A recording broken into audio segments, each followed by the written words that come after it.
안녕하세요. 뒤에 문 좀 닫아주시겠어요? 네. 2025년 한국정책학회 한국환경공단 세션을 시작하겠습니다. 저는 사회를 맡은 군산대학교 행정학과 김은지 교수입니다. 반갑습니다. 네. 먼저 참석하신 분들 소개를 해드리도록 하겠습니다. 환경공단의 윤승진 부장님 참석하셨고요. 양승만 부장님이십니다. 옥승철 처장님이시고요. 오늘 토론을 맡아주신 건국대학교 조병우 교수님이십니다. 명지대학교 김영재 교수님이십니다. 아주대학교 이유현 교수님이십니다. 저희가 본격적으로 이 세션을 시작하기에 앞서서 한국환경공단의 박형준 ESG 경영처장님으로부터 짧게나마 좀 인사 말씀 듣고 시작하도록 하겠습니다. 처장님. 네. 안녕하세요. 네. 한국환경공단 ESG 경영처장 박형준입니다. 오늘 봄 기운이 가득한 이때 날 좋은 날 이렇게 귀한 자리 내주셔서 대단히 감사드리고요. 그리고 우리 공단 세션에 이렇게 많이 참석해 주셔서 대단히 감사드립니다. 우리 공단은 탄소 중립 시대를 선도하는 글로벌 환경 전문기관이라는 미션을 가지고 있고 비전을 가지고 있고요. 그 비전 아래 기후대기, 물환경, 자원순환, 환경 안전까지 환경 분야 전반에 대해서 국가 정책을 지원하고 그리고 수행하는 역할을 많이 수행하고 있습니다. 오늘 우리나라 환경 정책 발전 방향을 논의하기 위해서 탄소 중립, 그다음에 용수 부족 해결, 자원순환 경제 등 세 가지 주제로 우리 공단의 환경 분야의 실무 전문가가 발표를 할 예정입니다. 이 시간을 통해 다양한 시각과 경험이 교류될 수 있도록 참석해 주신 교수님들의 많은 아낌없는 조언 부탁드리겠습니다. 보내주신 의견은 국가 환경 정책 및 제도 개선 설계 시에 적극 반영될 수 있도록 우리 공단에서 노력하겠습니다. 그리고 뜻깊은 자리를 마련해 주신 한국정책학회와 그 다음에 활발한 토론을 위해 사회를 맡아주신 김은지 교수님, 그리고 토론에 참석해 주신 조병우 교수님, 김영재 교수님, 이유현 교수님께 감사 인사드립니다. 그리고 오늘 이 자리에 참석하신 모든 분들이 의미 있는 시간을 보내시고 그리고 좋은 봄날 가족들과 행복한 주말 맞으시길 바라면서 인사 말씀 마치겠습니다. 감사합니다. 네, 말씀 감사합니다. 우리가 전 세션이 좀 늦게 끝나서 좀 늦게 시작은 하긴 했지만 우리 공단의 이 주요 사업들에 대해서 또 이렇게 듣는 시간들을 갖는 게 쉬운 기회는 아니기 때문에 너무 구애받지 마시고 편하게 발표해 주시면 감사하겠습니다. 먼저 윤승진 부장님의 국가 탄소 중립 목표 달성을 위한 한국환경공단의 역할, 기후테크 중심 발표를 듣겠습니다.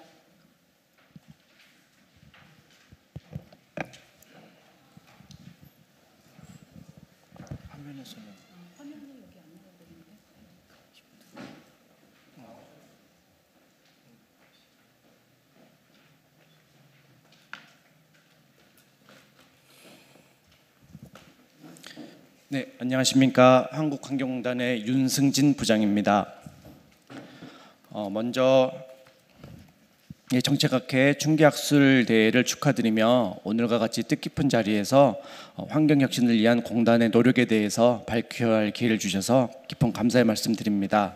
저는 공단에서 배출권 거래자 업무를 담당을 하고 있고 오늘은 국가 탄소 중립을 위한 한국환경공단의 역할에 대해서 기후테크를 중심으로 발표를 하도록 하겠습니다. 국가 탄소 중립 정책입니다. 2023년에 수립한 제1차 탄소 중립 녹색성장 기본계획에서는 2050 탄소 중립으로 해서 책임감 있는 탄소 중립, 혁신적인 탄소 중립, 함께하는 탄소 중립과 함께 능동적인 탄소 중립 이런 네 가지 전략을 세웠습니다. 그리고 2030년 감축 후 배출량 4억 3,600만 톤을 달성하기 위해서 온실가스 감축 정책의 본격적인 시행 후 효과 발생까지 이러한 시차까지 고려해서 연도별 감축 목표를 설정하였습니다. 다들 아시다시피 우리나라 탄소중립 정책은 탄소중립 기본법을 근거로 해서 제도가 수립되고 시행이 되고 있습니다. 이런 탄소중립 기본법에서 온실가스 감축, 기후위기 적응, 정의로운 전환, 녹색 성장 같이 4대 시책을 수립하였고요. 제가 말씀드리고자 하는 배출권 거래제는 온실가스 감축에 들어가 있습니다. 특히 이런 배출권 거래법, 개별법을 만들어서 시행을 하고 있습니다. 2025년은 배출권 거래제가 운영된 지 10년이 되는 해입니다. 2015년에 도입하여 1기에는 제도에 대한 경험 축적이 주요 목적이었습니다. 2기를 거쳐 3기에서는 온실가스를 적극적으로 감축하고자 유상할당 비율을 올리고 비해할당도 확대하였습니다. 3기 도입을 했었을 때 684개 업체가 참여했었고 이거는 국가 온실가스 배출량의 73.5%에 해당이 됩니다. 국가 온실가스 감축의 주요 감축 수단으로 이제 안착을 하고 있는 상황입니다. 제도에 대해서 간략히 좀 설명을 드리자면 배출권 거래제도는 기업들에게 연도별로 감축 목표에 부답하는 배출효용 총량 즉 캡을 설정을 하고 시장 거래를 통해서 국가 감축 목표를 달성하는 비용 효과적인 정부 정책입니다. 2030년 NDC와 연도별 감축 목표 상향에 따라서 정부와 함께 배출용 총량을 강화하고 배출권 거래 시장 참여자의 지속적인 확대를 위해서 여러 가지 노력을 하였습니다. 이러한 노력을 바탕으로 배출권 거래 참여 업체의 배출량이 21년 5억 9,100만 톤에서 23년에는 5억 5천만 톤으로 지속적으로 감소하는 성과가 있었습니다. 그럼에도 불구하고 또 반면에 배출권 공급 과잉으로 인한 배출권 가격 하락과 이로 인한 감축 투자 유인 축소에도 한계가 있었습니다. 보시는 자료는 지난 10년간 배출권 거래량과 배출권 가격입니다. 지금 경기 둔화로 인해서 배출권 잉여량이 축적되고 또 시장의 수급 조절 기능이 좀 부족했습니다. 그래서 우리나라 배출권 시장을 보게 되면 굉장히 좀 낮은 유동성과 그러면서 또 높은 가격 변동성을 보이고 있습니다. 특히나 오늘 배출권 가격이 9,000원이 안 되는 수준인데요. 이러한 낮은 탄소 가격은 감축 기술 도입의 경제성을 저하하고 특히나 산업계 탄소 감축 사업 투자 결정을 저해할 수 있습니다. 그러면 실제로 기업들은 어떻게 생각을 하느냐? 보시는 자료는 대한상공회의소에서 이제 매년 조사하고 있는 자료입니다. 기업들의 애로사항에 대해서 조사를 해봤을 때 최초의 배출권 거래제가 도입이 됐었을 때는 76%의 거기 기업들이 투자 계획을 수립을 했지만 이제 3기에 접어들면서 36%까지 낮아졌습니다. 왜 낮아졌느냐를 확인해 보면 가장 먼저 이제 자금 조달 그리고 실질적인 감축 수단과 기술 부족이 하다. 그리고 좀 더 근본적으로 가격이 너무 변동폭이 심해서 투자 전략 세우기에 굉장히 리스크가 높다라고 판단을 하고 있습니다. 그래서 저는 이 부분에서 좀 더 집중을 해서 감축 기술, 기후 테크에 대해서 좀 설명을 드려보고자 합니다. 모두 다 아시다시피 기후 테크는 탄소 중립을 이뤄내기 위한 핵심 열쇠입니다. 그래서 우리나라는 기후 테크에 대해서 클린, 카본, 에코처럼 5가지 분류로 구분하여 설명을 하고 있습니다. 그리고 이러한 기후테크 활성화를 위해서 환경부에서는 이제 녹색 산업 클러스터, 그 다음에 실증 상용화 플랫폼을 활용하고 중소기업의 지원을 확대하겠다 이러한 다양한 업무 계획을 수립을 해서 지원을 하고 있습니다. 온실가스 감축 신기술 육성, 통상 신기술 육성을 위한 단계별 지원 전략 및 체계도입니다. 기초 연구 이후에 R&D 지원을 통해서 실험 단계, 시작품 단계 나오고 최종적인 상태에서 사업화 단계까지 가는 거고요. 사실 저희 공단은 뒤쪽에서 말씀드리겠지만 설비 전환 지원에 대한 업무를 수행을 하고 있습니다. 지금 이제 최초의 기술이 출발되는 R&D에 대해서 간장 말씀을 드려보자면은 2023년 기후기술 국가 R&D 투자 총액은 약 4조 2천억에 해당이 됩니다. 그리고 보시는 자료와 같이 보이시겠지만은 온실가스 감축 관련 R&D 예산은 지속적으로 좀 증가가 되고 있는 상태입니다. 이런 R&D가 증가하는 과정 중에서 저희 공단은 이런 기술들이 좀 더 현장에 잘 적응이 될 수 있도록 이런 업무를 추진하고 있는데요. 저희 공단에서는 온실가스를 배출하는 기업들이 실질적으로 온실가스를 감축할 수 있도록 재정적, 또는 거기 그 컨설팅을 수행을 하고 있습니다. 탄소 중립 설비 지원이 제일 대표적인 사업인데 이 사업은 배출권 할당 대상 업체를 대상으로 업체별 최대 100억 원 정도를 지원하고 있고 지금 올해 예산은 연간 한 1,079억 정도가 편성이 되어 있습니다. 이렇게 배출권 할당 대상 업체는 굉장히 큰 규모의 온실가스 다배출 업종이고요. 이거보다 좀 더 규모가 작은 업체에 대해서는 스마트 생태 공장이라 그래서 국내 제조 공장을 중심으로 해서 이런 설비 지원 등을 하고 있고, 이러한 기업들은 기본적으로 스스로 제안서를 작성할 수 있어야 됩니다. 그래서 이런 부분들이 부족한 업체들도 있기 때문에 저희 공단에서는 탄소 중립 컨설팅을 통해서 사업 지원 등을 에너지 진단이나 공정 분석을 통해서 설비 지원을 받을 수 있도록 서포트를 해주고 있습니다. 보시고 계시는 이 자료는 사실 거기 그 CCFD 중심의 유럽에서 거기 그 지원하고 있는 제도입니다. 여기 구체적인 설명을 좀 드리긴 어렵겠지만 굉장히 좀 장기간 12년, 15년 이 정도의 긴 기간을 가지고 지원을 해주고 있고, 온실가스 감축이 확인된 양을 바탕으로 지원을 해준다라는 이런 특징 등을 보이고 있습니다. 그러면은 저희 공단에서 수행하고 있는 감축 설비 지원 사업에 대해서 좀 더 구체적으로 말씀을 드려보겠습니다. 앞서 말씀드린 것처럼 배출권 할당 업체를 대상으로 지원되는 사업이고요. 이 업체들은 실은 국가로부터 캡을 설정을 받습니다. 반드시 감축해야 되는 양이 있고, 이 부분들이 좀 스스로 해결해내기 어려운 부분들이 있기 때문에 이 비용을 지원을 해서 캡을 감축할 수 있도록 지원해주는 제도입니다. 2015년부터 사업을 실시해서 520개 사업에 대해서 2,743억 원을 지원을 했습니다. 지원 대상은 탄소 무배출, 연료 전환, 폐에너지 회수, 전력연료 절감, CCUS 이런 사업들이 해당이 됩니다. 보시는 것처럼 22년 이후에 사업이 좀 급격히 증가가 됐습니다. 이 부분은 21년도에부터 배출권 거래제 3기가 도입이 됐다고 말씀드렸잖아요. 유상할당이 10% 진행되면서 그 비용들이 경매를 통해서 정부에 좀 축적이 되고, 이 비용을 다시 기업들에다가 재투자를 할 수 있도록 자금의 선순환이 될 수 있도록 이렇게 그래서 비용들이 이제부터 최근 이제 1,000억까지 이렇게 올라가게 된 배경입니다. 마찬가지로 4기에서는 유상할당 비율을 많이 올리려고 하고 있고요. 그러면은 이러한 비용 투자는 좀 더 기업에 많이 될 수 있도록 하는 그런 기회가 될 것으로 예상을 하고 있습니다. 이건 태양광 설비가 주로 탄소 무배출 설비고, 지원 투자 금액 비율로는 약 20%, 그 다음에 온실가스 감축 양을 따져봤을 때는 총량의 한 8% 정도를 차지를 하고 있습니다. 그리고 이거는 탄소 포집 설비입니다. 보시고 계신 좌측에 보이는 부분이 저희 비용 지원을 받아서 설치한 CCU의 재생탑, 흡수탑, 그리고 냉각 설비입니다. 탄소 포집 설비는 실은 그 양은 거기 건수는 많지 않습니다. 작년, 재작년에 한 건씩 해서 총 2건이 지원이 됐었습니다. 하지만 그 감축량은 전체 양의 21% 정도 좀 높은 효과를 보이고 있습니다. 그리고 이제 시멘트사나 이런 데서는 연료 전환 사업들을 많이 추진을 하고 있습니다. 그래서 최근 3년간 19건에 대해서 1,377억 원의 비용을 지원을 해서 약 온실가스 24만 톤의 감축 효과가 있었습니다. 그리고 이 부분은 이제 중소기업들이 제일 많이 추진을 하고 있는 겁니다. 최근 3년간 267건, 건수가 이제 확 늘어나죠. 그러면서 918억 원의 비용 지원이 있었었고, 온실가스 약 13만 톤의 감축 효과가 있었습니다.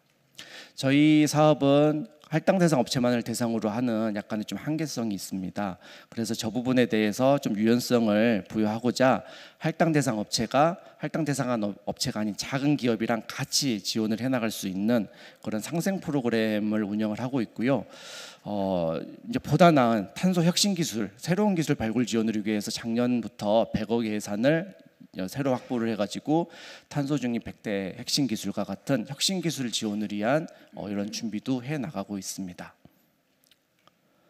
네, 그리고 이제 스마트 생태 공장은 할당 대상 업체가 아닌 작은 업체들의 이제 오염물질 배출 비중이 높은 제조 공장을 중심으로 친환경적인 공장 전환을 지원하도록 하는 부분입니다. 사업 아이템 중에 반드시 온실가스 저감과 ICT가 포함이 돼야 된다는 전제 조건을 가지고 매년 900억 정도의 사업 지원을 하고 있습니다. 이거는 스마트 생태 공장 비용을 받아서 소화조에서 바이오가스를 활용한 사례입니다. 네, 마지막 저희가 한 10년간 이 설비 지원 사업을 한 거에 대해서 뭐 나름대로 뭐 검토한 자료들과 정책 지원을 좀 해보고자 합니다. 내심 저희가 여러 가지 사업을 하면서 매년 거기 그 설비 지원을 했었고 연간 71만 톤의 온실가스 감축 효과가 있었고 설비가 15년간 계속 가동이 된다면 이게 누적이 돼서 연간 1,000만 톤 이상의 감축 효과가 있을 거라고 예상을 하고 있습니다. 실질적인 온실가스 감축에 기여를 하는 건데요. 반면에 감축 신기술 육성 측면에서는 아쉬운 점이 좀 있었습니다. 저희가 매년 사업량을 평가를 하다 보니까 기업들은 안정성을 고려해서 상용화된 기술을 좀 편중해서 설치를 하게 됩니다. 평가받아야 되니까 어쩔 수 없죠. 그렇게 하다 보니까 527건 중에 355건 10년간 고효율 설비와 같은 이런 설비에 좀 치중이 되어 있습니다. 태양광 같이. 그리고 중소 중견 기업을 중심으로 지원하다 보니까 좀 고비용의 재원 투자는 어려운 상황이었습니다. 옆에 표 자료를 보다 보니까 굉장히 좀 되게 흥미로운 사항이 있었습니다. 탄소 무배출 설비는 태양광인데 기술이 계속 좋아진다는데 왜 톤당 비용이 올라가지? 왜 올라가지? 올라가면 안 되는데 상황을 보니까 저희가 중소기업을 중심으로 지원을 하다 보니까 점점 악조건에 건물 옥상에다 짓고 있는데 점점점 안 좋은 좁은 옥상 이렇게 하다 보니까 기반 투자 비용들이 그러면서 이제 점점 감축 한계 비용이 좀 올라오고 있지 않나. 전력 설비나 이런 것들 좀 비슷했었고요. 매년 연간 단위 사업을 추진하다 보니까 실제적으로 인허가와 시설 설치 이런 거를 고려했을 때 기업들이 좀 어려움을 호소하는 이런 어려움들도 있었습니다. 그래서 마지막으로 정책 제안을 좀 드리고자 합니다. 감축 신기술이 활성화되려면 기본적으로는 이제 배출권 거래를 중심으로 탄소 가격이 제고가 돼야 될 거고 정부의 R&D 지원도 돼야 될 겁니다. 근데 저희 공단에서 수행하고 있는 설비 지원 투자가 활성화가 된다면 기업의 재정 부담 완화와 기후테크, 온실가스 감축 신기술의 상용화에 마중물 역할을 할 수 있지 않을까. 이를 위해서는 중소중견 기업은 반드시 지원해줘야 됩니다. 그들에 대해서 지원을 해주되 이제 비용 효과적인 부분들을 고려해서 대기업과 공공기관에 있어서도 탄소 중립을 위해서는 이제는 거기도 한번 문을 열어봐야 되지 않을까. 그리고 너무 단기간에 지원에서 집중 좀 벗어나서 좀 장기간의 지원을 해주면 우리가 2050 탄소 중립을 조금 더 한 발자국 가깝게 다가갈 수 있지 않을까 생각합니다. 예, 경청해 주셔서 감사합니다. 네, 윤승진 부장님 발표 잘 들었습니다. 다음으로 양승만 부장님으로부터 물 재이용 정책 사례 발표를 듣도록 하겠습니다. 예, 안녕하십니까. 저는 한국환경공단에서 물재이용법상 국내 유일 물재이용 정책 지원 업무를 수행하고 있으며 해당 업무를 담당하고 있는 양승만 부장입니다. 예, 물재이용 정책 사례 발표 자리를 마련해주신 한국정책학계에 감사의 말씀을 드립니다. 제가 25년 한국정책학계 충계학술대회에서 발표드릴 내용은 그간 국가의 물재이용 정책 변천 과정과 실사구시 관점에서 추진한 사례를 말씀드리고자 합니다. 예, 발표 순서는 물재이용 정책 변화, 정책 여건, 정책 사례 순서로 말씀드리겠습니다. 예, 물재이용 정책 변화입니다. 이 물재이용 정책 변화를 한 페이지에 나타냈는데 여기에 다 녹아져 있습니다. 먼저 그 설명에 앞서 가장 많이는 용어를 한번 설명을 드리겠습니다. 빗물, 중수도, 하수 재이용이라는 용어가 많이 나옵니다. 여기에 물재이용법상 빗물은 여러분들이 아시는 일반 떨어지는 빗물이 아니고 지붕에 떨어진 빗물입니다. 그래서 바닥에 떨어진 빗물은 물재이용법상 빗물 이용의 대상이 되지 않습니다. 그리고 중수도는 처음에 들으시면 좀 어려우실 겁니다. 일단 보통은 상수, 하수, 중수 이렇게 표현도 하시는데 중수는 하수 처리장에 들어가기 전에 어떻게 보면 좀 간단한 허드렛물, 그다음에 뭐 샤워장 물이라든가 이런 물들을 보통 중수로 이용하고 있습니다. 그리고 하수 재이용은 다 잘 알고 계시겠지만 공공 하수 처리장에서 법적 배출 기준으로 방류를 하는 그 하수를 이용하여 재처리한 다음에 용도별로 공급하는 그런 그 개념이 되겠습니다. 예, 그간 물재이용 정책은 국내외 상황에 맞게 패러다임을 전환해 왔으며 2001년부터 25년 4월 현재까지 정책 변화 과정을 간략히 말씀드리겠습니다. 국가 물제이용 정책의 시작은 2000년부터 2006년까지 물 절약을 위해 2001년 수도법 개정으로 빗물 의무 규정과 중수도 권장 사항이 반영되었습니다. 하수 제이용은 2001년 하수도법 개정으로 하수도 정비 기본계획 수립 시 물 제이용 계획 및 제이용 시설의 설치에 관한 사항이 포함하게 되었습니다. 두 번째, 2007년부터 2010년에는 물 수요 관리를 위해 2007년에 수도법의 빗물 중수도 조항을 하수도법으로 이관하면서 의무 대상이 되었습니다. 하수 제이용은 공공하수처리시설 5천 세제곱미터 이상의 경우 100분의 5 이상 제이용하도록 하였고, 또한 국고 2,649억 원을 투입하여 제이용 시범 사업을 확대하게 되었습니다. 2010년부터 2020년에는 물 제이용 활성화를 위하여 하수법상의 빗물, 중수도, 하수 제이용을 이관하여 물제이용법을 2010년에 제정하면서 의무 대상을 추가로 확대하였습니다. 2011년에 제1차 물제이용 기본계획을 수립하고 국가 물제이용 목표 및 추진 과제를 설정하였으며, 2013년에 물제이용 시설 설계 및 유지관리 가이드라인 제정과 2019년 물제이용 관리계획 수립 세부 지침을 개정하였습니다. 2021년부터 25년 4월 현재까지 지속가능한 물제이용 정책을 위하여 21년에 제2차 물제이용 기본계획을 수립하였으며, 최근 기후변화에 적극 대응하기 위해 24년 9월부터 25년 11월까지 2차 물제이용 기본계획 검토 변경 수립 연구 용역 수행 중에 있습니다. 다음은 제2차 물제이용 기본계획 검토 변경 수립 연구 용역 주요 내용입니다. 제2차 물제이용 기본계획은 지속 가능한 물제이용 정착으로 건전한 물순환 확산을 비전으로 첫 번째, 도시 물순환 이용 체계로 전환, 두 번째, 유역 기반 물제이용 체계 구축, 세 번째, 물제이용 산업 발전 지원의 정책 추진 방향을 설정하였습니다. 이에 연구 영역은 제2차 물제이용 기본계획 현황 분석 및 점검을 통하여 비전 및 목표를 검토하고 그에 따른 정책 과제 적합성 평가와 공청회를 통한 의견 수렴으로 개선안을 제시하는 연구 영역이 되겠습니다.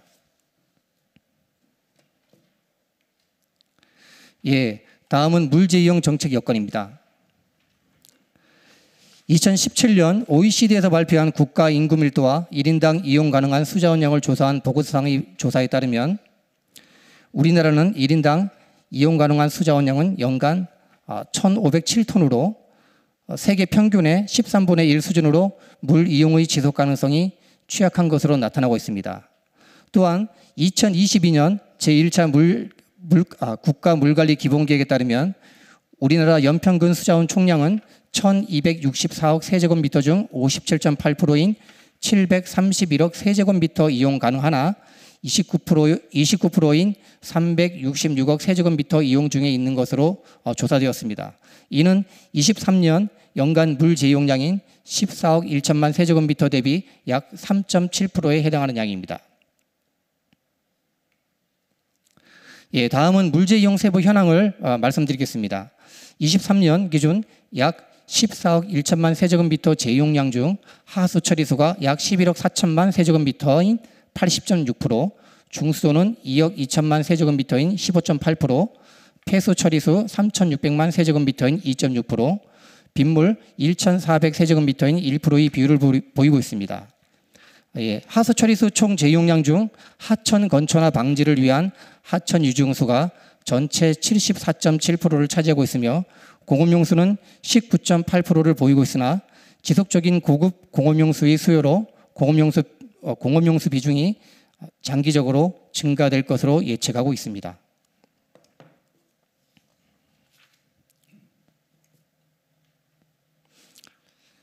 다음으로 국내 가뭄 발생 현황입니다. 가뭄 발생 일수 증가와 빈도가 2배 이상 증가되는 추세를 보이고 있습니다. 22년 말부터 23년 초 남부지방에 역대 최장 가뭄이 발생되어 주암호 저수율이 31년 만에 최저를 기록하여 여수 산단 내 공장 가동이 멈출 뻔하였습니다. 다음은 물 사용량이 높은 반도체, 2차 전지 등 첨단 산업 육성 전략이 계획되어 공업, 산업 용수의 지속적인 수요 증가가 예상되고 있습니다. 국가에서 계획한 국가 첨단 산업단지 15곳과 특화 산업단지 7곳 조성이 완료될 경우 2040년 기준 약 772만 톤의 공업용수 수요가 전망되며 이 양은 매일 500만 명이 사용하는 물의 양입니다. 다음은 전 세계 지속 가능성 공시 의무 범위 대상 확대에 따라 산업 전반에 ESG 경영이 요구되고 있어 물 재이용 산업 활성화를 위한 ESG 경영 제도 기반 마련이 지속적으로 필요한 사항입니다. 이에 환경부에서는 2024년 1월 1일부터 용수 사용량, 용수 재활용량, 의무 공개 항목 대상을 확대하여 글로벌 ESG 공시 기준과 정합성을 제고하는 방향으로 개편하였으며 2030년부터는 전 코스피 상장사로 확대하였습니다. 예, 다음은 물재이용 정책을 추진하면서 물재이용 활성화를 위하여 실사고시 정책 추진 사례를 말씀드리도록 하겠습니다. 첫 번째 사례는 삼성전자 반도체 경기 남부 광역 하수 재이용 사업입니다. 이 사업은 1단계인 기흥 화성 12만 톤 공급과 2단계인 평택 21만 톤 공급을 위하여 22년 7월부터 민간 협의체를 구성 운영하여 추진하였으며 1단계 사업은 현재 피맥 검토 중입니다. 1단계는 기흥 화성에서 필요한 공업용수를 오산시에서 하수 재이용을 위한 원수를 5만 5천 톤 공급하고 화성시는 6만 5천 톤을 포함한 12만 톤을 재처리하여 공급하는 사업으로 수도권 내 대규모 신규 공업용수를 하수 처리수 재이용 사업을 통하여 대체한 광역 개념의 민자 사업입니다. 향후 공업용수의 지속적인 수요 증가로 인하여 하천 취수를 통한 신규 수요의 공업용수 공급이 부족할 경우 인근 지자체의 하수를 관로로 연결하여 공급하는 광역 개념의 하수 재이용수 공급 사업의 적극 검토가 필요합니다. 두 번째 사례는 우리 공단에서 유효카스토 통합 정보 플랫폼 사업에 물재이용 정보 시스템을 구축 중에 있습니다. 이는 권역별 수요 공급 가능한 매칭 물재이용 정보 시스템을 반영하여 하수 재이용 사업 추진을 위한 수요 공급 관련 정보를 제공함으로써 하수 재이용 활성화에 기여하고 물재이용 관련한 전산화된 최신 정보를 활용하여 적시의 물재이용 정책 지원이 가능할 것으로 예상하고 있습니다.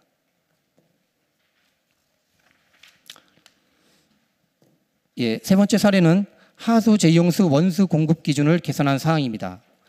기존에는 최종 방류를 거친 후에만 재이용 시설 원수 공급이 가능하였는데 이는 집중 강우 시 하수 처리장 2차 처리를 거치지 않은 바이패스에 의해 균등한 수질의 하수 재이용수 원수 공급에 어려움이 있었습니다. 이에 최종 방류구 전에서도 재이용 시설에 원수 공급이 가능하도록 법령 시행 이전에 23년 7월에 적극 행정을 통하여 지방청과 협의 후 진행할 수 있도록 하였으며 개선 사항은 25년 상반기에 하수법 개정 예정에 있습니다. 예, 네 번째 사례는 빗물 이용 시설 및 중수도 물 재이용 시설 신고 절차 개선을 통하여 관련 규정에 적합한 시설 설치 유도로 물 재이용 활성화를 위한 제도 개선 사항입니다.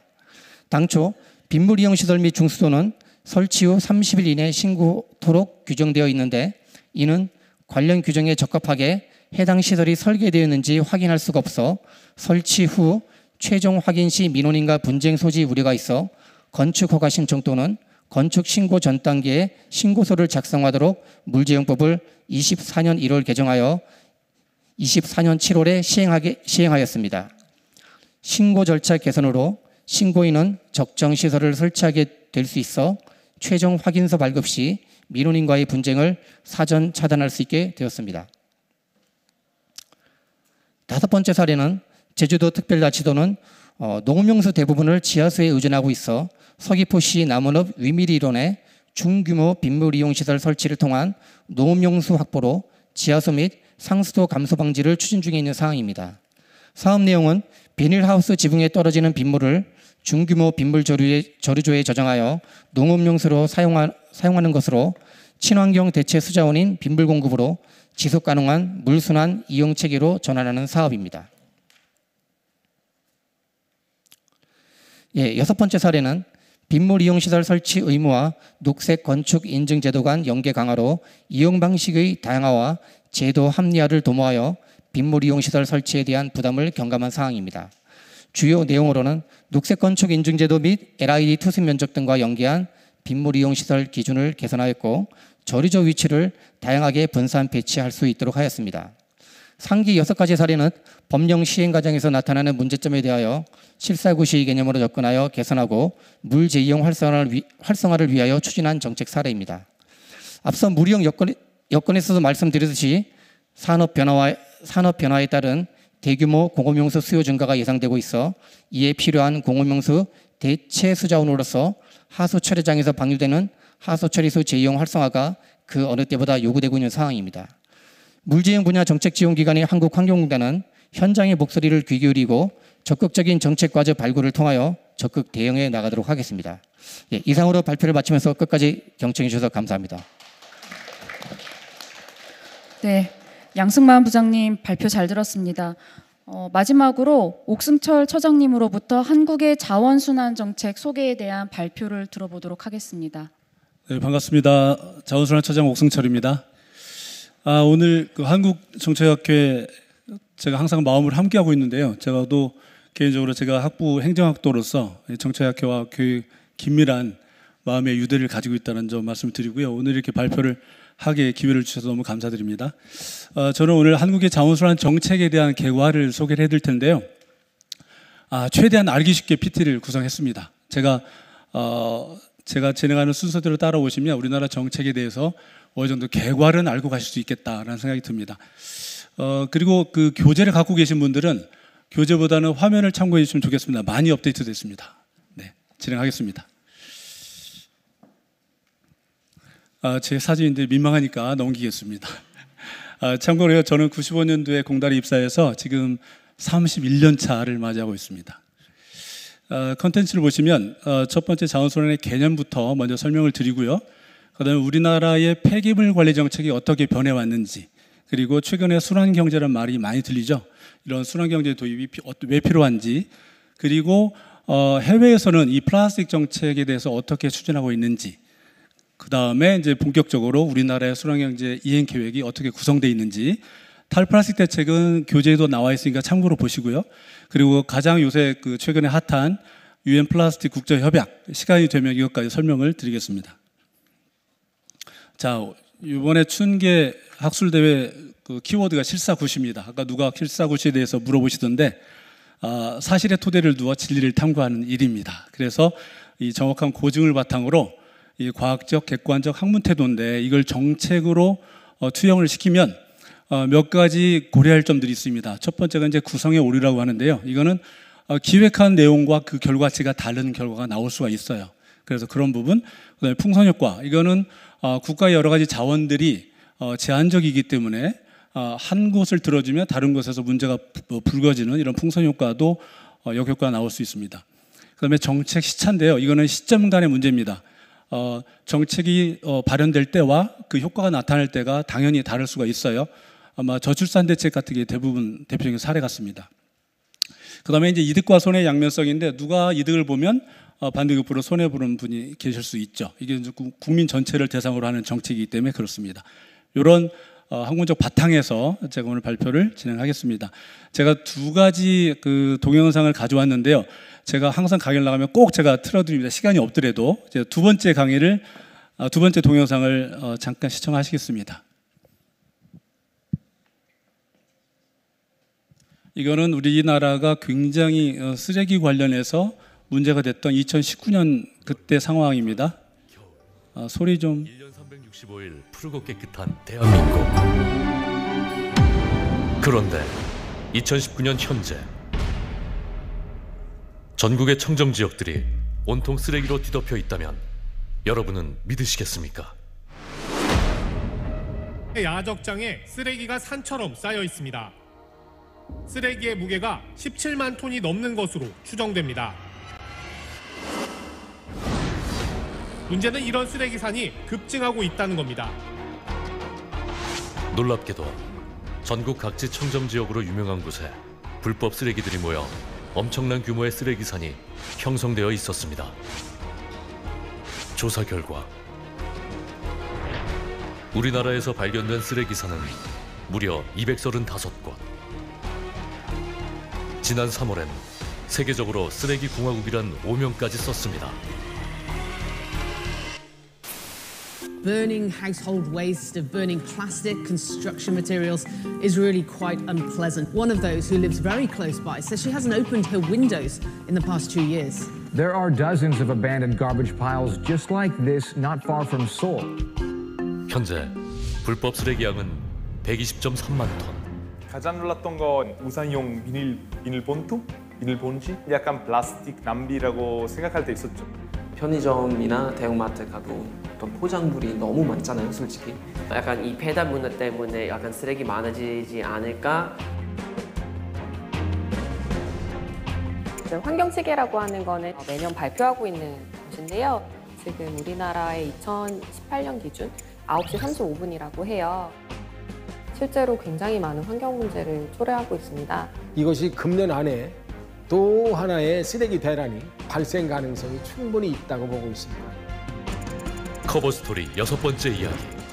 인류 멸망 보고서. 쓰레기 전쟁에서 살아남는 법. 정부 조사에서 드러난 충격적인 불법 쓰레기 선들.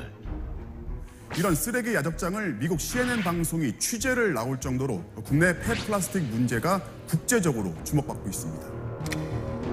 그중 주요 외신의 보도로 주목받은 경북 의성의 쓰레기산은 3개월이 지난 지금 어떤 변화가 있을까? 저 최고 뭔데? 왜 냄새도 나지? 막 그건 저 가지도 못해. 그것이 또 낙동강하고 한 500m도 안 되는데 장마 되면 그대로 흘러내려갑니다. 아이고 냄새가 나서 좋을 수가 있어요 지금. 참 이 동네 공기 좋다겠는데 갑자기 저래졌어요. 쓰레기산은 대체 왜 만들어진 것일까? 즐거움은 끝이 없다. TVN. 네, 이 동영상은 2019년도에 방영된 건데 여러분들 다 기억을 더듬어 보시면 다 기억하시죠. 그래서 벌써 우리 기억 속에 많이 잊혀져 가죠. 그런데 이 중요한 그 역사적 분기점이 된 게 폐기물 정책이 있어서 이 쓰레기 대란이었습니다. 그 이후로 자원순환 정책이 대거 쏟아집니다. 그래서 불과 5년 사이에 굉장히 많은 정책들이 쏟아지거든요. 오늘 제가 드릴 말씀은 그 이후에 만들어진 정책들입니다. 자, 그러면 자원순환의 개념부터 한번 말씀을 드리겠습니다. 자원순환을 하시려면 폐기물에 대해서 여러분들이 먼저 아셔야 되는데 폐기물관리법 2조에 정의되어 있습니다. 폐기물이라는 것은 사람의 생활이나 사업활동에 필요하지 아니하게 된 물질이 폐기물입니다. 이런 폐기물은 크게 두 가지입니다. 하나는 사업장 폐기물. 사업장 폐기물은 말 그대로 이런 사업장에서 배출되는 폐기물이죠. 그 중에서 인체에 위해를 줄 수 있는 아주 유해한 물질들을 몇 가지를 지정을 해서 지정 폐기물로 별도로 강하게 규제합니다. 그리고 이외 사업장 폐기물 외에 모든 폐기물은 생활 폐기물로 분류가 됩니다. 이 두 가지 개념만 일단 아시면 될 것 같고요. 그다음에 최근에 이제 자원순환이라는 개념이 많이 회자되고 있는데 자원순환이라는 것은 무엇이냐? 이거는 순환경제사회전환 촉진법에 정의되어 있습니다. 폐기물의 발생을 억제하고 그리고 폐기물을 순환 이용하는 등 자원의 순환 과정을 환경 친화적으로 이용 관리한다. 이게 자원순환입니다. 그리고 또 하나 에딩돼서 이제 순환 경제가 도입됐죠. 이것은 주어가 바뀌었죠. 제품의 지속 가능성을 높이고 그리고 자원의 순환망을 구축해서 이게 자원순환이죠. 그래서 투입되는 자원과 에너지를 최소화하는 친환경 경제 체계, 이게 순환 경제입니다. 그래서 법에 경제라는 용어가 들어가는 것도 아주 이례적인 사항이죠. 자, 그러면 우리나라 폐기물 관리 정책이 어떻게 변해왔나? 일단 법령의 변화를 먼저 보겠습니다. 여러분들이 관심 있게 보셔야 될 법은 의명 처리된 세 가지 법들입니다. 처음에 1986년도에 폐기물 관리법이 이 폐기물 관련 법 체계가 처음으로 정비된 법이 폐기물 관리법입니다.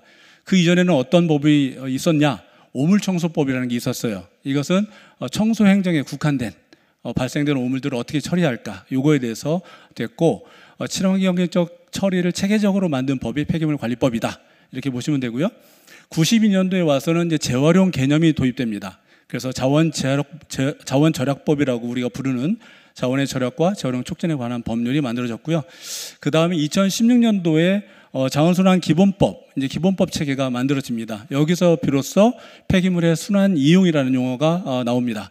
그리고 있고 이제 2022년도에 와서는 자원순환 기본법을 전면 개정한 순환경제사회 전환 촉진법으로 완성이 됩니다. 이때부터 생산 그리고 유통 소비 전 과정에서 순환경제를 규율하게 되는 법이 완성이 됩니다.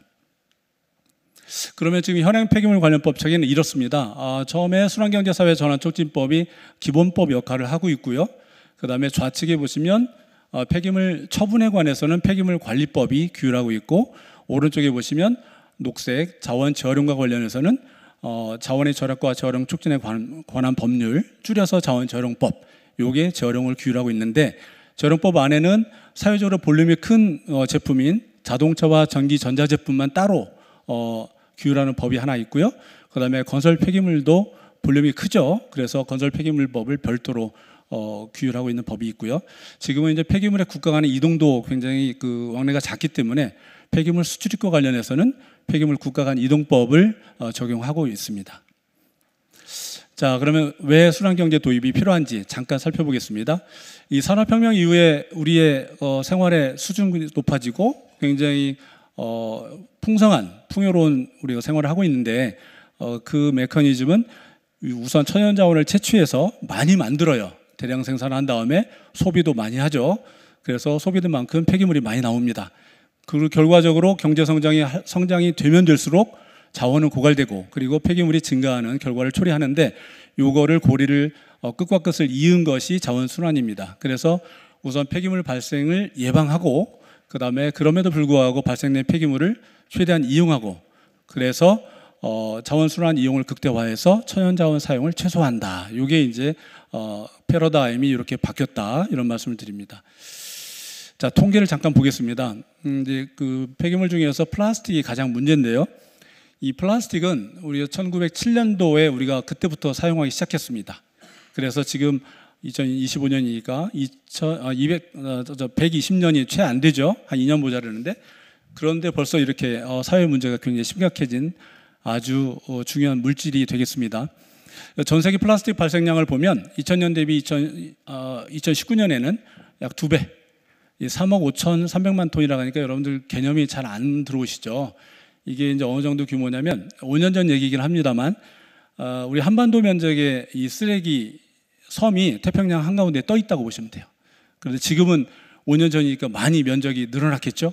그래서 그 정도의 양이 이제 매년 발생한다, 그렇게 되고요.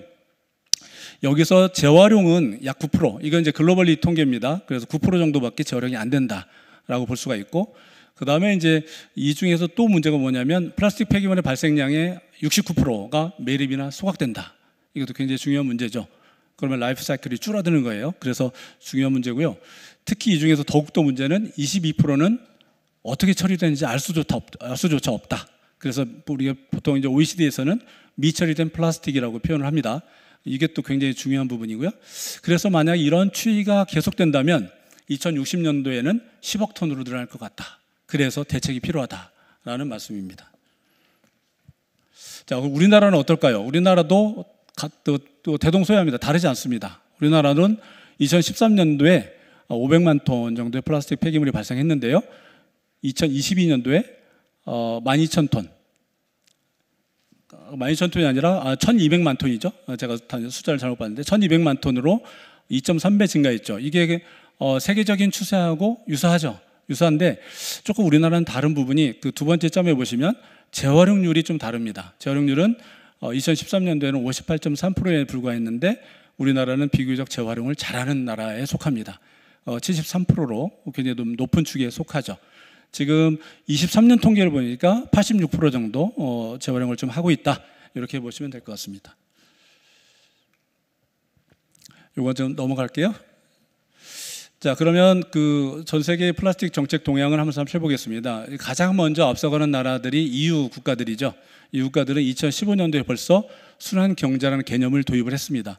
그리고 2020년도에는 순환경제 실행계획이라는 것을 발표하고 플라스틱 전 생애주기, 그러니까 제품 설계할 때부터 맨 폐기 재활용할 때까지 전 생애주기를 관리하기 시작했습니다. 요거 뒤에 설명드리겠지만 급기야 이제 21년도에는 플라스틱 텍스 조세 제도까지 연계가 되어 있습니다. 밑에 세부적인 지침들이 있고요. 이게 제가 조금 흥미로운 것들을 좀 볼드체를 해놨는데 경량 비닐봉투 소비 저감에 관한 지침에 보면 1인당 연간 비닐봉투 사용량도 40개로 제한하자 이렇게 레귤레이션에 이렇게 규율을 하고 있어요. 이게 아마 여러분들 이해를 좀 하기 어려우실 텐데 유럽 같은 경우는 굉장히 대규모 플라스틱 백으로 이렇게 폐기물을 한꺼번에 그냥 버립니다. 그게 대용량이기 때문에 한 100리터 정도 되는 그거를 이제 가정에서 구입해서 쓰게 되는데 그런 사용량을 좀 제한하자는 말씀입니다. 자, 정책 동향은 EU 같은 경우에는 굉장히 구체적으로 연도별 그 목표치를 퍼센테이지로 딱딱딱 목표치를 규정하고 있어요. 유럽연합의 이제 중요한 정책을 4가지를 제가 설명드릴 텐데 먼저 폐기물을 어떻게 감축하는지 감축제도입니다.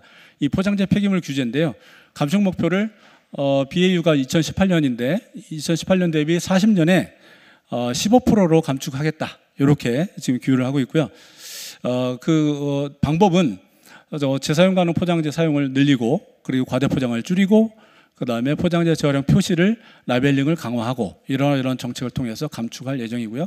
두 번째는 규제입니다. 일회용 플라스틱이 굉장히 심각하기 때문에 이건 해양 플라스틱과 연계가 돼요. 그래서 해양 폐기물로 많이 배출되는 10개의 플라스틱 품목을 이렇게 우측에 보시면 이렇게 규정을 합니다. 그래서 이것은 사용 금지. 그리고 두 번째는 생산자 책임을 확대하고 그다음에 라벨링 제도를 강화. 라벨링 제도를 왜 강화해야 되냐면 소비자의 선택권을 늘리기 위해서 라벨링 제도를 강화하는 겁니다. 그다음에 이제 분리수거 체계도 개편하고 이런 규제 제도가 있고요. 세 번째는 조세 제도입니다. 가장 강력하죠. 이 플라스틱 텍스를 재활용 이제 포장재 중에서 재활용이 불가한 플라스틱에 대해서 킬로그램당 0.8유로를 납부하게 되어 있습니다. 이게 2021년도에 유럽 의회 카운슬에서 발표를 했고 각국에서 이렇게 자국법에 반영을 해야 유럽 국가는 연합이기 때문에 이게 실현이 되거든요. 그래서 이탈리아는 2023년도부터 스페인도 같이 그리고 영국은 2022년도부터 결과적으로 맨 밑에 하단에 보시면 이탈리아, 스페인은 킬로그램당 630원을 부과하고요. 영국은 그때 환율로 327원. 이게 비해서 우리나라는 맥시멈 150원입니다. 현격하게 떨어지죠. 이게 왜 중요하냐? 유럽 권역으로 수출하는 그 수출국도 같이 적용됩니다. 그래서 우리나라의 가전제품 제조회사라든가 굉장히 중요한 무역 규제를 적용을 한다. 그렇게 보시면 되고요. 처장님, 저희가 시간이 제한되어 있어서 알겠습니다. 빨리 하겠습니다. 네 번째는 재생원료 사용 촉진입니다. 바이오 성분 60%를 쓰겠다. 재활용률도 높이겠다. 이런 어떤 재생원료 사용 의무화도 있고요. 이건 요약이니까 참고로 하시면 되고요. 우리나라 순환경제 보시면 비전 및 이행 목표를 보겠습니다. 야심차게 설정했습니다. 2050년도의 모습은 폐기물 제로, 그리고 탄소 중립은 400만 톤으로 줄이겠다. 그리고 순환경제 사회의 순환 이용률도 99%를 재활용하겠다. 이건 아까 그림은 아까 제가 설명드렸고요. 이행 과제도 촘촘하게 액션 플랜을 세팅해서 관리를 합니다. 그 3가지 범주인데요. 자원순환 전과정 관리에서는 원료 단계, 제품 제조 단계, 소비 단계, 그다음에 회수 재활용 단계, 그다음에 순환경제 이용 확산도 소비자의 권리를 대폭적으로 강화했고요. 그다음에 이제 품목별 순환 체계는 영향의 큰 7대 품목에서는 별도로 규율해서 관리를 합니다. 단계별 추진 전략은 제가 제목만 발생 단계에서는 생산, 유통, 소비 전 과정에서 폐기물 발생을 감축할 정책을 지금 펴고 있고요. 배출 수거 단계에서는 분리배출 제도를 고품질 회수를 할 수 있도록 개선하고 공공수거 책임제를 운영하고 있습니다.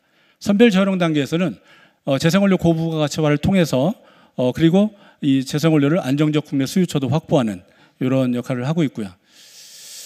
그다음에 이건 정책 주체별 내용인데 이건 통과를 하겠습니다. 주요 품목별 아까 7대 품목을 관리한다고 했죠. 그래서 7대 품목을 2050년에 보시면 이렇게 순환 이용률 목표를 구체적으로 세팅해서 감축과 재활용 정책을 펴고 있습니다. 전주기 플라스틱 책은 요약이니까 참고로 하시면 되고요. 혹시 양해해 주시면 이거 간단히 2슬라이드만 설명을 드리고 1분만 드리고. 네, 알겠습니다. 이게 핫한 주제이기 때문에 유엔 플라스틱 국제협약이 작년에 부산에서 열렸었죠. INC5 회의가 이게 5차 유엔 환경총회 22년도에 여기에서 2024년도까지 이 법적 구속력이 있는 합의안을 만들자라고 해서 5번 회의를 하기로 했어요. 그래서 1, 2, 3, 4, 5차가 맨 마지막에 보시면 한국에서 열린 겁니다. 그런데 결과적으로는 타결이 안 됐죠. 그래서 올해 5.2차 버전 업을 해서 스위스에서 8월에 5.2차 회의가 열릴 예정입니다. 조문은 이렇게 되어 있고요. 여기 쟁점만 이것만 슬라이드만 설명드리고 마치겠습니다. 왜 크게 3가지 국가 그룹으로 나눠지는데 생산국들과 소비국 그리고 중간 입장국이 있어요. 생산국은 주로 그 산유국들이죠. 이런 데서는 생산 단계 규제에 굉장히 반대를 합니다. 이거는 국가 기간 산업이기 때문에 국부에 굉장히 큰 영향을 미치기 당연히 그렇겠죠. 그리고 여기에서는 생산 단계 규율하지 말고 이미 발생된 폐기물을 어떻게 회수를 잘해서 재활용을 잘할까 여기에 포커스를 두자. 여기에 맞춰져 있고요. 오른쪽 소비국에서는 뭐냐면 이게 EU 국가입니다. EU는 좀 강경하죠. 그래서 안 된다. 생산량부터 줄이지 않으면 줄일 수 없다. 이게 이제 우리나라는 이제 중간 입장국입니다. 그래서 여기서는 어떻게든지 그래도 협상은 타결해야 될 거 아니냐. 그래서 중간에 타협점을 모색하는 거고요. 쟁점은 크게 한 5가지인데요. 플라스틱 국제배약 목표 연도를 40년까지인데 어떻게 할 것인가. 그리고 생산 감축을 우선할 건가, 재활용을 우선할 건가. 그다음에 법적 구속력을 부여할 건가, 아니면 자율적으로 자발적 목표를 설정해야 할 것인가. 그리고 재원 조달, 저개발 국가들은 재원 조달과 기술 이전을 강력하게 요구하기 때문에 그런 부분. 네, 이상으로 제가 숨가쁘게 마쳤습니다. 감사합니다. 네, 감사합니다. 네. 세 분 발표에 이어서 우리 세 분 토론자 교수님들로부터 토론 말씀 듣도록 하겠습니다. 저희도 쉬는 시간을 좀 쓰죠. 네. 네. 조병우 교수님 먼저 말씀 부탁드립니다. 네, 감사합니다. 첫 번째 토론의 지정 토론을 맡은 건국대학교 행정학과의 조병우입니다. 윤순진 부장님께서 탄소 중립 목표와 함께 환경공단이 기후테크를 중심으로 어떤 역할을 하시는지에 대해서 잘 설명을 해주셨습니다. 슬라이드를 하나씩 보면서 설명을 드리면 좋겠지만 역시 가장 그 환경공단의 역할이라고 하면 그 산업계에서 탄소 중립 투자에 대한 다양한 애로 사항이 있고, 그리고 이제 3차 설문 기간에 보면 이제 그 투자 계획이 있느냐 없느냐에 대해서 물어볼 때 이제 64%, 1차에서는 24%, 76%가 투자 계획이 있다고 했었는데 3차에는 이제 그런 투자 계획이 있다고 하는 그 비율이 36%로 줄어든 이 내용을 보면서 이러한 부분들을 이제 해소해주기 위해, 이런 애로사항을 해소해주기 위한 환경공단의 역할이 얼마나 중요한지에서 좀 잘 알 수 있었습니다. 결국 환경부가 가지고 있는 업무 계획에서 기후테크와 관련된 다양한 주제들이 있는데 환경공단 같은 경우는 직접적으로 각각의 주제 계획들을 지원한다기보다는 그 설비 전환을 지원함으로써 간접적으로 환경부의 업무 계획에 긍정적인 영향을 미치고자 한다라고 하는 내용들을 볼 수 있었습니다. 특히 탄소 중립 설비 지원이 그 업체의 규모, 그 지원 규모나 그런 것들을 스마트 생태 공장, 온실가스 목표 관리 등 컨설팅에 비해서 충분히 많은 투자를 하고 있는 것도 잘 볼 수 있었고요.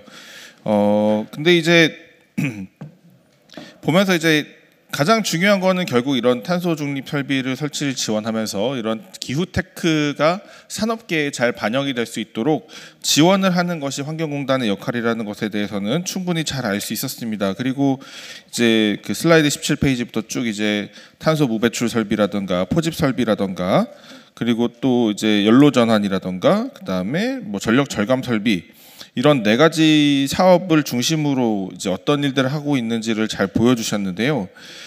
제일 인상 깊게 제 눈을 끌었던 것은 얼마를 썼는가와 함께 온실가스 감축 효과가 얼마나 되는가입니다. 이거는 결국은 그 ROI 차원에서 이제 효율성, 사업의 효율성이나 효과성의 측면에서 반드시 짚고 넘어가야 될 부분이라고 생각을 하는데, 단순히 그냥 말씀을 드리면 탄소 무배출 설비 같은 경우는 670억 원을 지원을 했을 때 5만 톤의 감축 효과가 있었고요.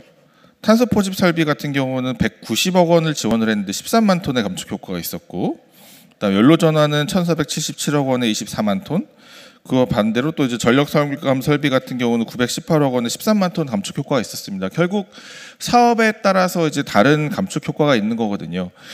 제가 이 숫자를 오해하지 않기 위해서는 이제 어떻게 또 접근을 해야 되냐면, 지금 이 슬라이드에는 그 단순히 지난 3년간 얼마만큼 감축되었느냐라고만 보여주셨지만, 사실 이 설비 투자가 한번 된다면 그 설비 개선이나 변경을 하기 전까지는 지속적으로 성과를 내기 때문에 이제까지 얼마가 되었다라고 하는 그 성과 표시보다는 이 투자가 다시 한번 그 개선을, 설비 개선을 하기 전까지 장기적으로 이제 그 연한이 얼마가 되고, 그럼 그 연한 안에서 얻을 수 있는 그 감축 효과가 얼마인지를 좀 더 크게 또 쓰실 수 있는 부분인데, 이 표현들은 사실은 정확하지 않은 표현인 것 같아서 다시 한번 그 지원에 대한 효과를 계산하실 때 그 지원 기술의 내구 연한과 함께 그 내구 연한 안에서 얼마만큼의 효과를 가져올 수 있을까를 좀 장기적으로 이렇게 제시를 해주시면 환경공단이 이제 하는 그 노력에 대한 성과들이 좀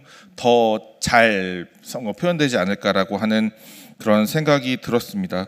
그 외에 이제 여러 가지 하는 말씀들 중에서 특히 이제 정책 제안과 관련해서 여러 가지 말씀을 하셨는데 결국은 그 환경공단이 환경부 산하기관이긴 하지만 이 기후테크와 관련된 부분들은 산업체와 함께 일을 해야 되는 부분이기도 하고 새로운 신기술이 실제 잘 적용되게 하는 역할도 하기 때문에 환경부와 협력도 마찬가지지만 산자부 그리고 또 이제 과기부와 같이 이 기후테크와 관련돼서 연관이 있는 다른 부서와도 그 부처의 영역을 넘어서 같이 협력하고 협업할 수 있는 그 방안들을 찾는다면 지금 지원 사업들이 훨씬 더 효율적으로 잘 이루어질 것 같다는 제안을 드리면서 토론을 마치도록 하겠습니다. 네, 감사합니다. 네, 조병호 교수님 말씀 감사합니다. 다음으로 김영재 교수님 토론 말씀 부탁드립니다. 네, 명지대 김영재입니다. 그 물 재이용 정책 사례 관련해서 토론 말씀드리겠습니다.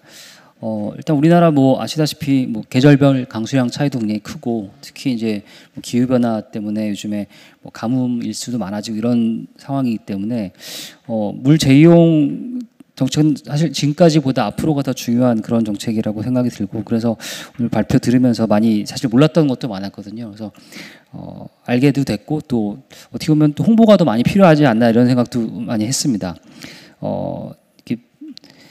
물 재이용률이 보면 일단 3.7% 정도로 상당히 낮게 나오거든요. 그러니까 이렇게 낮게 나오는데 지금 이 발표문에는 아직 뭐 앞으로 어떻게 이 뭐 목표를 갖고 있다든지 이 재이용률을 높인다든지 이런 내용들이 아직 좀 미흡하게 있는 것 같은데 조금 이런 내용을 좀 많이 봤으면 좋겠다는 생각을 또 발표를 드리면서 했고요.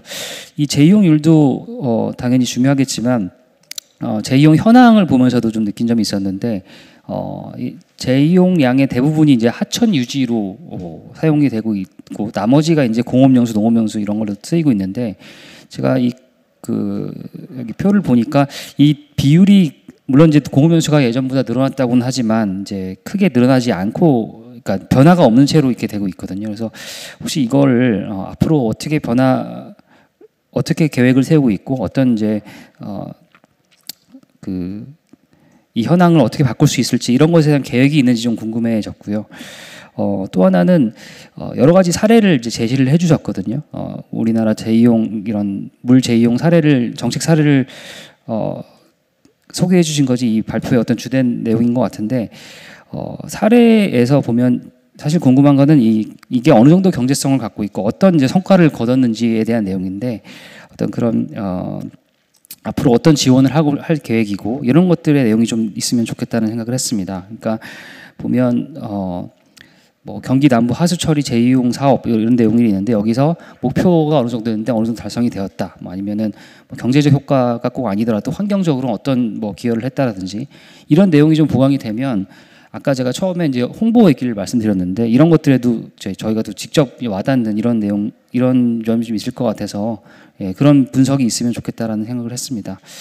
그리고 경제성 관련해서 좀 더 말씀드리면 제가 알기로는 우리나라 이제 물 재이용 율이 낮은 이유 중에 하나가 이게 수도 요금이 상당히 낮아서 좀 이렇게 많이 되지 않는다라는 얘기를 들었거든요. 그래서 이런 면과 비교를 해서 수도 요금과 비교해서 어떤 부분 때문에 지금 우리나라가 이렇게 물 재이용률이 낮고 이런 성과를 분석하는 것들이 좀 추가되면 좋겠다. 물론 이제 발표 시간이나 이런 것 한계 때문에 뭐 내용을 다 담지 못했을 거라고 생각하지만 그런 내용이 있으면 이 사례가 좀 더 와닿지 않을까라는 생각을 했습니다. 또 물 재이용 사업이 또 중요한 게 제가 알기로는 탄소 중립하고도 관련이 굉장히 깊다고 알고 있습니다.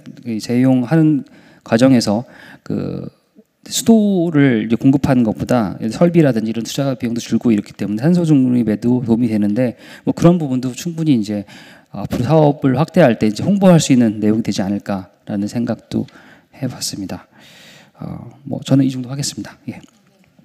네, 말씀 감사합니다. 네. 마지막으로 이유현 교수님으로부터 토론 말씀 듣도록 하겠습니다. 네, 네, 아주대학교 이혜연입니다.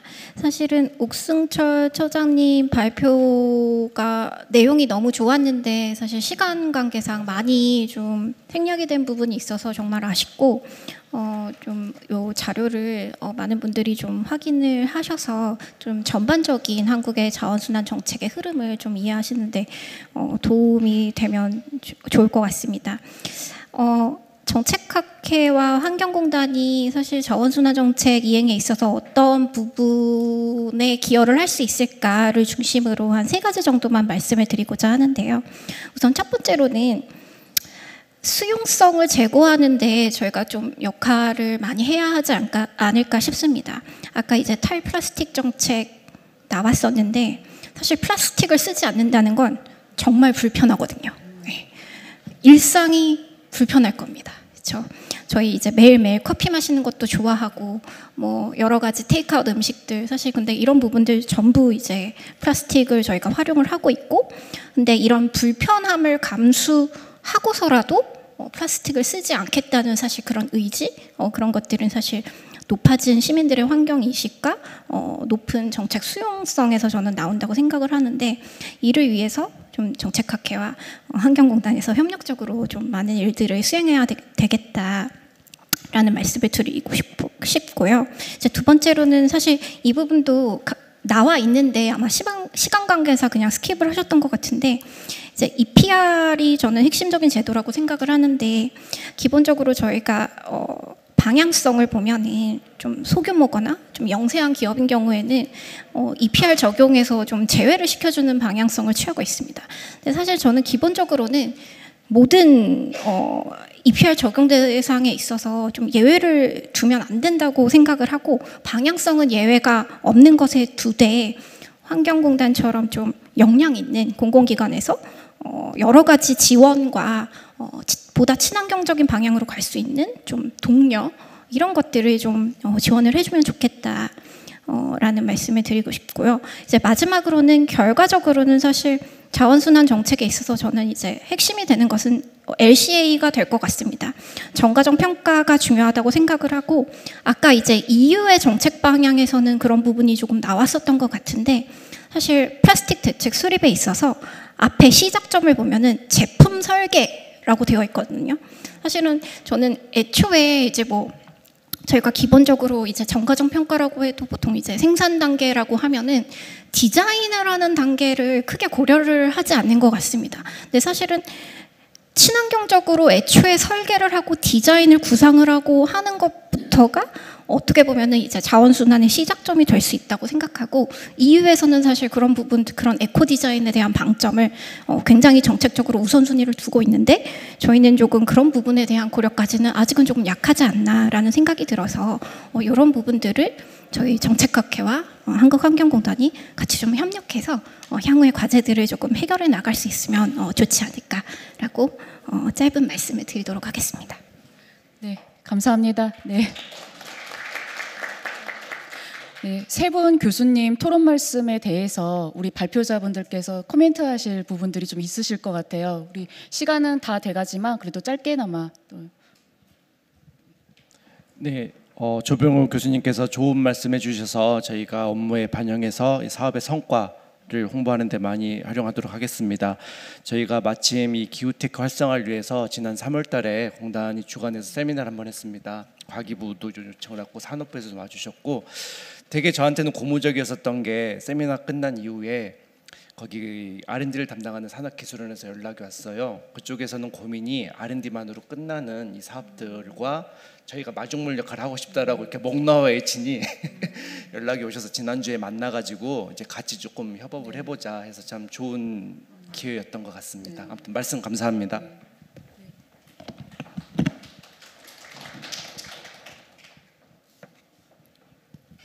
예, 김영재 교수님 그 좋은 말씀 감사드립니다. 사실 그 실사고시 사례만 사례 위주로 발표를 드렸었는데 아까 말씀하신 대로 궁금하신 사항 중에 이제 공업용수 계획에 대해서 말씀을 하셨고 실제로 이제 그 신규 공업용수 수요에 대해서는 대규모 용수가 들어갑니다. 반도체 2차전지 마찬가지인데 그런 부분에서 그 수자원 대체 수자원으로서 역할을 할 수 있도록 노력을 하겠고 현재 그 재이용 사업에 좀 특징이 있습니다. 이 재이용 사업은 파트너, 즉 안정적 수요처 확보가 되어 있으면 경제성을 확보할 수 있습니다. 그리고 일정 용량이 돼야 됩니다. 소규모도 안 되고. 그래서 아까 그 1단계의 광역 재이용처럼 그 수요처가 필요한 때 그 하수를 광역 개념으로 접근하면서 공급할 수 있는 그런 시스템을 이제 그 하반기 저희 물재이용 관리계획 변경을 하면서 그런 부분을 주도적으로 할 수 있게끔 내용을 잘 반영하도록 하겠습니다. 예, 감사합니다. 네, 감사합니다. 네, 이 교수님께서 세 가지 지적해 주신 말씀 잘 경청했습니다. 그래서 첫 번째, 환경은 대부분 규제 정책이기 때문에 국민들의 불편함을 감수할 수 있을 정도의 수용성 제고 노력, 이거는 불가피하게 필요하고요. 저희도 열심히 노력을 하겠습니다. 두 번째는 EPR 제도가 자원순환 정책의 가장 근간이 되는 정책입니다. 그래서 그런데 이제 그 규모 미만 업체, 소규모 업체들은 좀 제외해주고 있거든요. 이것은 환경 산업뿐만 아니라 모든 산업에서 같이 동반해서 성장해야 되는 부분도 있고요. 그래서 아마 유럽에서도 일정 규모 미만을 사용하거나 규모 미만 그 기업들은 좀 제외해주는 부분도 있다는 점 같이 제가 부연 설명을 한번 드리고요. 그 다음에 세 번째, 이제 LCA 관점에서 생산 단계에 더 포커스를 두자.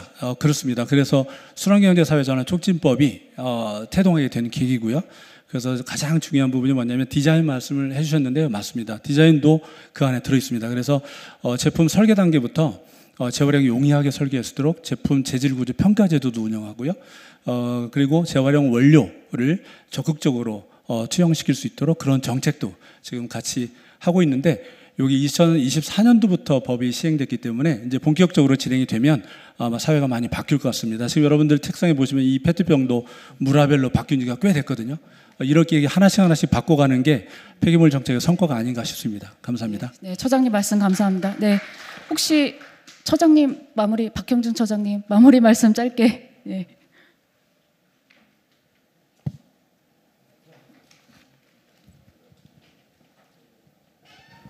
예, 감사합니다. 지금 짧은 시간 안에 발표를 갖다 좀 함축적으로 했고요. 또 그 함축적인 발표를 들으시고 또 그 요점을 찍어서 좋은 말씀해 주셔서 대단히 감사드립니다. 우리가 지금 오늘 정책학회에서 공단에서 하는 많은 사업 중에 이 세 가지 사업을 고른 이유는 이게 국민들에게 가장 좀 많이 접하는 거고, 그리고 우리가 지속가능한 생존을 위해서는 꼭 필요한 사업 분야라고 생각해서 이 세 가지 사업을 정했습니다. 그래서 오늘 교수님들께서 말씀해 주신 좋은 조언을 정책에 꼭 반영될 수 있도록 이제 정책기관이 환경부하고 협의를 할 때 내용이 반영될 수 있도록 최선을 다해서 노력하겠습니다. 오늘 정말 감사드립니다. 고맙습니다. 네, 기후위기 속에서 우리 지속가능한 미래를 위해서 오늘도 노력하고 있는 우리 환경공단과 귀한 시간 내주셔서 오늘 좋은 말씀해 주신 교수님들께 감사의 의미로 다 같이 박수로 이 세션 마무리하도록 하겠습니다. 수고하셨습니다.